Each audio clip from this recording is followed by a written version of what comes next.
This is Counterpoint, and I'm your host, Tanya Granic Allen. Across Canada, concerns about the state of the K 12 education system has been growing steadily, with new polling from secondstreet.org suggesting a significant shift in public sentiment toward how schools are performing and which priorities should guide reform. The data points to rising dissatisfaction among Canadians, alongside strong support for changes in areas such as classroom discipline, grading standards, and expanded school choice options. At the same time, these findings come amid broader national debate over what back to basics in education actually means and whether incremental adjustments are enough or whether more fundamental reforms are needed. From classroom management to alternative schooling models, questions are being raised about how best to restore confidence in the system while ensuring students are prepared for the future. To break down the latest polling and what it could mean for education policy going forward, I'm joined by Colin Craig, president at secondstreet.org, and Paige Macpherson, senior fellow at the Fraser Institute with a focus on education policy. Okay, Paige, Colin, thank you both for joining me today. This is going to be an excellent discussion because many Canadians are concerned, whether they have kids in the system or not, about the Canadian school system. So I appreciate you being here.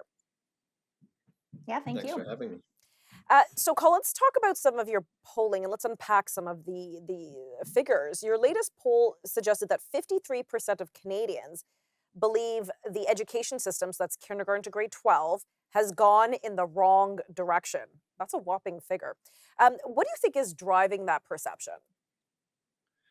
Well, I mean, as you alluded to, Tanya, we've seen a lot of changes in the education system over the last 20 years, from how content is taught to what is being taught in schools, changes to discipline policies, and all kinds of other things.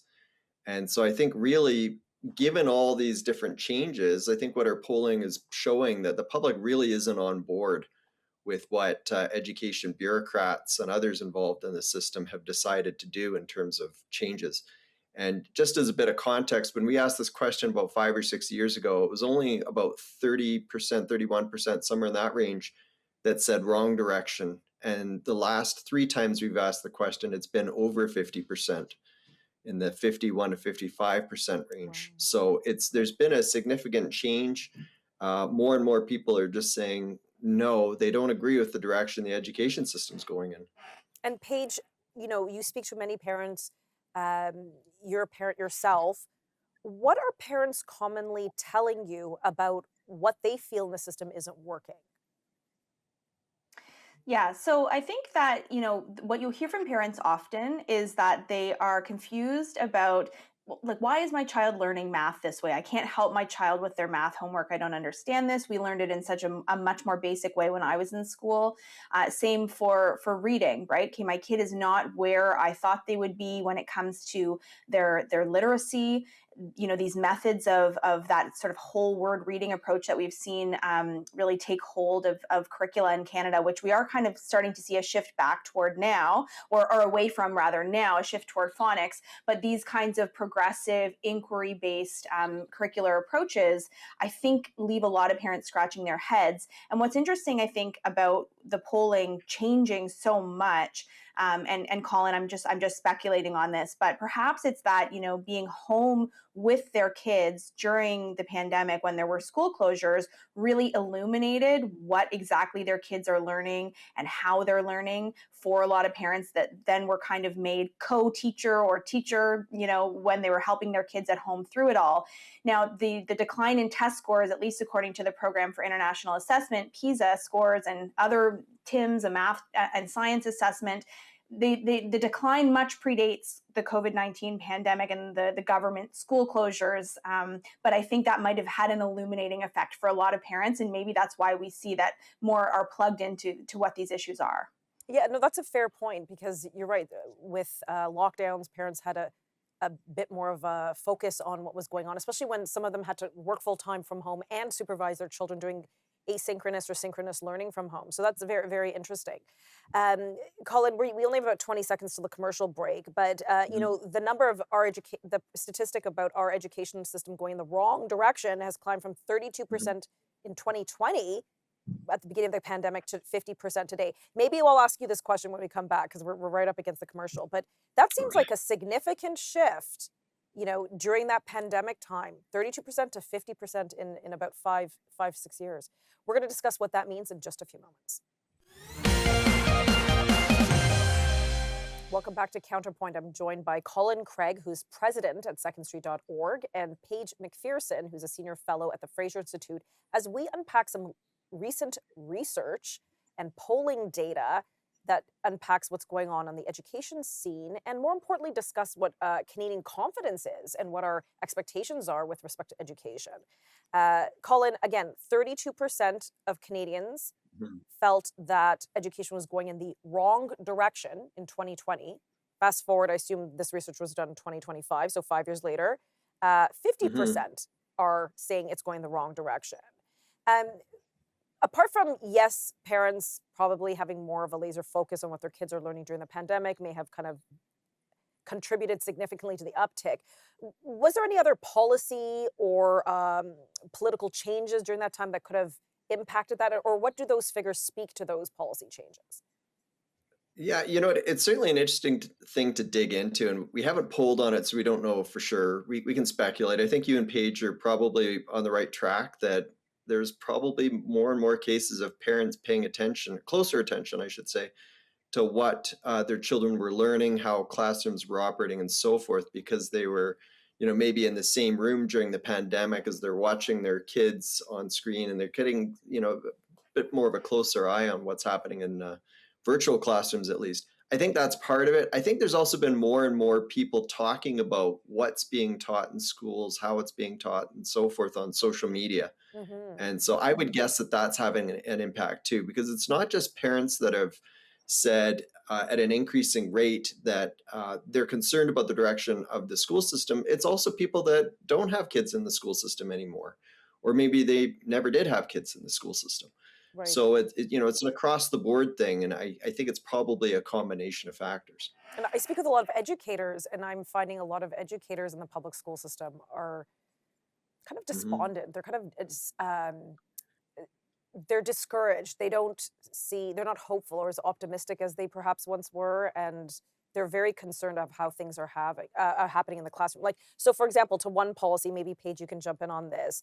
For example, there is, and maybe some of you viewers aren't aware of this, but there is a no-fail policy. A child can no longer fail a grade. They have to be continually carried through. In, I would assume, most provinces in this country, a lot of teachers are concerned that this is promoting an over leniency, or it's just like passing a child through and setting them up for failure for later on rather than correcting this earlier. What would why was this kind of policy put in place, in your opinion, Paige? And what would a reversal of that kind of policy look like?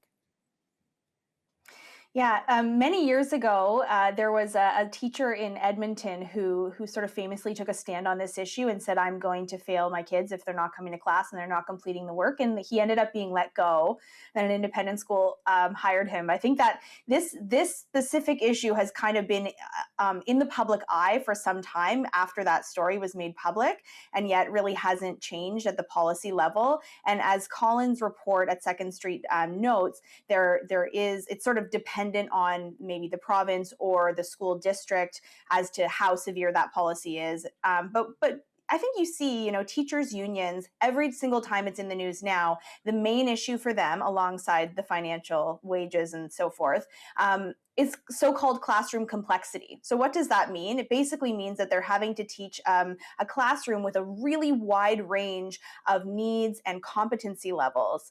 And so when you don't have policies that promote school choice, allowing parents to choose what type of school that their kid goes to, and having a diverse range of school options for families to choose from, you have all the kids kind of going to the same school because that's what they can afford. But then you also are passing kids before they grasp the subject matter. You're also not really assessing and testing them well in most provinces to ensure that they're grasping those knowledge pieces and skills before they move on.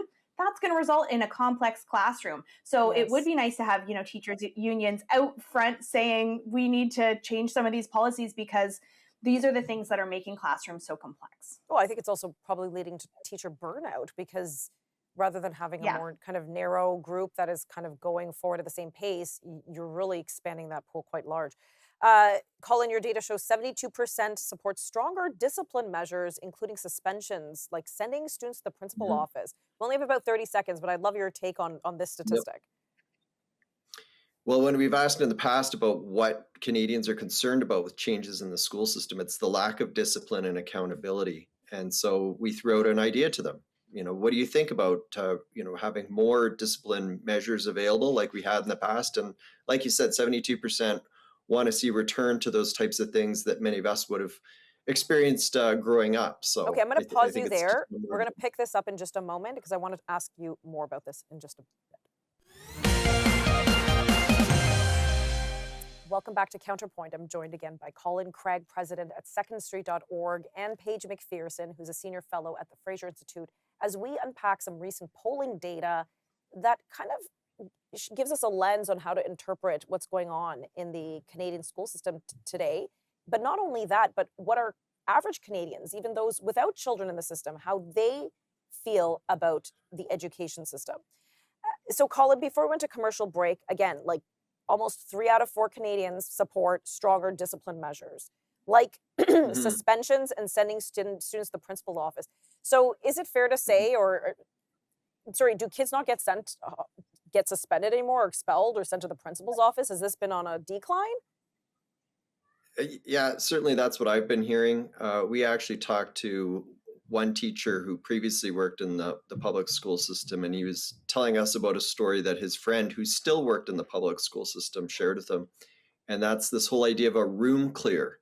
So when you have one child that's unruly, instead of removing that child from the classroom so that order can be maintained so the rest of the kids can learn, what they did is they removed all the other students from the classroom and let the child who is having an outburst, just continue on in the classroom. I mean, That's this is some of the absurd. the crazy. It is absurd. I couldn't believe it. I thought this is crazy, and then I looked online, and of course, you can find on Reddit and other channels where there's or forums where there's teachers weighing in and saying this is crazy, but yes, it's going on in my province. It happened the other day at my school. That kind of thing. So it feels a little bit sometimes like the inmates are running the asylum. And I think until you kind of bring back some of those discipline measures to make sure that there is an environment where students can learn, then you're going to continue to have these problems. And that must be very challenging for the teacher because they must feel handcuffed if they're Mhm. being told you can't suspend them, you cannot expel them, you cannot, some children just need a little bit more discipline. And if children are spending, and Paige, I'd love to have you chime in here, but if children are spending, 6 to 8 hours a day at school and on a bus, sometimes that's even longer than they have in front of their parents at home. So sometimes it seems like schools are becoming the first levels of discipline. How much of a factor is discipline in schooling and education to help achieve better learning environment, Paige? Well, there's really good research showing that learning loss from just time outside of school, so whether there's the summer slide, your kids falling behind during summer break, or other school breaks, or, in provinces, I live in Nova Scotia, there's a lot of snow days. This comes up as sort of a political issue because if you're going to have, compounding 3 weeks of snow days, they're missing 3 weeks of school. That actually amounts to quite a lot of learning loss for kids. Mhm. And there's good research on that. So it's the same when you have these kinds of class evacuations that Colin is talking about. That's just time that kids aren't learning, and so of course it does have an impact. And I think it has a demoralizing impact on staff, on teachers, on kids who, I think at one time, perhaps when I was in school, there was concern over kids falling through the cracks because the school model, wasn't right for them. And I think there's good arguments to be made back then that you could make today as well, that school choice policies would help for that. Yes. But now what you see is a lot of the kids who are kind of just, they're there to learn.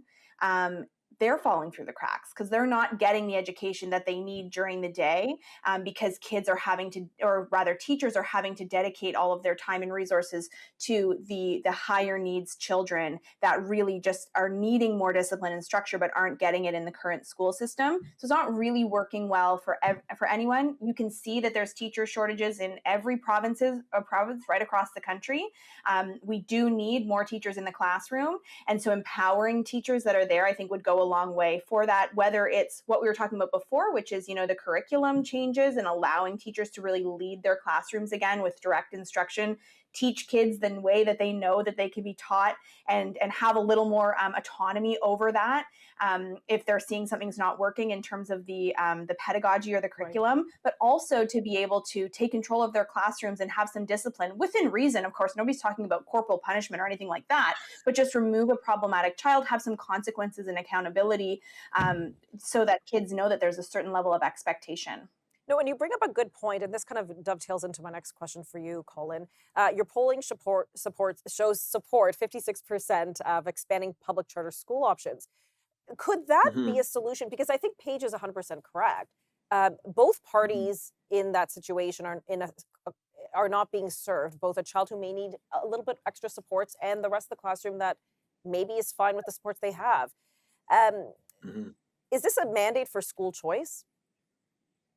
I think so. Yeah, for sure. I mean, look, parents are frustrated with the direction of the public school system, and they're looking for alternatives. One of the challenges is if you don't have a lot of money and you can't afford private schooling and you can't afford one parent to stay home and homeschool, then what do? You're stuck with the public system. But Alberta does have this model where we have nonprofit schools that are funded by the government, so parents can choose those schools, and they differ in different ways, and parents love them. Welcome back to Counterpoint. We're discussing school and education reform, especially as we dive into recent data released by secondstreet.org. And joining me today is Colin Craig, who's the president of that organization, as well as Paige Macpherson, who's a senior fellow at the Fraser Institute. So, Colin, we were kind of starting to discuss the Alberta model. And, I live in Ontario. Paige is in Nova Scotia. You're in Alberta. A lot of our viewers are across the country and everywhere in between. What model does Alberta use? Because I know you have some kind of pseudo charter system. Yeah, so for 30 years, Alberta's had charter schools, which are basically nonprofit schools that teach the provincial curriculum, and they're funded by government. So you can choose as a parent if you want to try and send your child to a charter school. It is tough because there's a long waiting list to get in because parents love these schools. But like I said, they're run by nonprofits. So they have some autonomy. They do things a bit differently in terms of the content that they focus on. We profiled 2 charter schools. One of them focuses in on the classics, so teaching things like Latin, more attention to history, those types of topics. Another one focuses in on science, technology, engineering, and mathematics. So it's a different flavor. But both of those schools, they're more strict when it comes to discipline, making sure that there is order in the schools, that teachers have some powers to make sure that all the kids can learn and deal with the students if they step out of line. And they also have things like both schools were strict about making sure that politics doesn't enter the classroom. They don't want that type of teachers' political views entering the classroom. So they differ in terms of how they operate. There's other schools as well that take it a different direction, but they give parents more choice. And like I say, they're very popular. And a lot of these schools seem to embrace kind of, when you talk about like the classics, a more back to basics approach, if you will, not just with discipline and grading, but also content, STEM, likewise, engineering, mathematics. There's been concern that some of curriculums now in schools are tend to be a bit more woke or, not in the basics category. So let's talk about that, Paige. When Canadians say they want a back to basics approach, we even hear this rhetoric from politicians. We're going back to basics with education, back to basics. What does that really mean in terms of curriculum, math, reading, testing? How about discipline? And what does that mean for the parent? Sure. So we have some polling actually at the Fraser Institute that we've done in the past, surveys of parents who have kids in K-12 schools, showing that they don't want political bias in their kids' classrooms. They want to have advance notice if controversial topics are going to be brought up. I don't have the numbers right in front of me, but a majority of parents want these things. They essentially want to see balance, not bias in the approach that are coming from their kids' schools. As well, parents are very supportive of standardized testing and of assessment on the core subjects of their kids, even though these things seem or perhaps are presented as though they are controversial. If you're talking to certain stakeholders, teachers unions, others in the education space, they're not controversial amongst the parents, at least according to the surveys that we've done. The other thing is clarity and report cards. We've surveyed parents on, do you want to be able to clearly understand what your kids' report cards say, which tends to be a percentage grade or an A, B, C. And parents do, the majority of parents do want those things. So there's back to basics on those issues. Then I think when it comes to the curriculum, that's where I think actually we haven't done surveys on this, but I don't think parents want to be writing the curriculum for their kids. I think what they want is something that is evidence-based and is rooted in the science of learning. Or perhaps I can say that, I think that would be the best approach as a researcher in this space. And those are things like using phonics to teach kids to read rather than a cueing approach where they are essentially trying to guess what a word is based on a picture or other cues. And it is good that we're seeing a return to that in many Canadian provinces, although not completely. When it comes to reading, just reading actual books. If you look at a curriculum in the 90s or early 2000s versus now in terms of the books that kids need to read, it's much shorter list. None of the sort of classic books that we would have once read in schools. So having kids, actually read books and then be quizzed on them in person, because AI is a tricky thing now. So doing, I think, a lot more classroom assessment would be really valuable. And then in math, it's just ensuring that kids have those basic math facts, things like the times tables, and then screening them, assessing them to make sure that they know it before you move them forward. These are the kinds of things that, to me, say back to basics. And I think you'd see improved results, but also improved satisfaction in the education system if we just got back to those evidence-based methods. That's all the time we have for today. Thanks for watching.